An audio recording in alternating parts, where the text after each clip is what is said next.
குடிசை வீடு 10 இடத்துல பொத்தல். இவன் சொன்னான், இதான் எங்க அப்பா அம்மா, அவங்க சாப்பிடுறாங்க பாருங்க, அது நான் வாங்கின கடனுக்கு ₹1. எனக்கு ₹4 தான் சம்பளம். அந்த ₹4 ₹1 கடனுக்கு. பெத்த கடன். என்ன அவசரமோ அவ அக்கா புருஷன் துரத்தி விட்டுட்டான், வாழா வெட்டியா வந்து உட்கார்ந்து இருக்கா, அவளும் ஒரு கேழ்வரகு கூழ் குடிச்சிட்டு இருக்கா. அப்ப இந்த விவசாயி சொன்னா, ஐயா இது தர்மம். ஏன்னா எங்க அக்காவை நான் காப்பாத்தணும்னு அவசியம் இல்லை, எங்க அப்பா அம்மா காப்பாத்தணும், கட்டுனவன் காப்பாத்தணும். ஆனா அவனும் விட்டுட்டான், இவங்களாலையும் முடியல, நான் காப்பாத்துறது தர்மம்.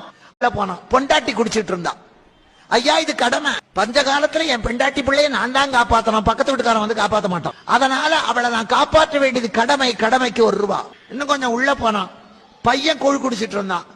இது என் சேமிப்பு, இன்னைக்கு இவனுக்கு நான் போட்டேன்னா நாளைக்கு இவன் வளர்ந்து போய் எனக்கு கொடுப்பான். ₹4 ₹1 கடனுக்கு, ₹1 தர்மத்துக்கு, ₹1 கடமைக்கு, ₹1 சேமிச்சு வைக்கிறேன். எனக்கு என்னையா கவலை?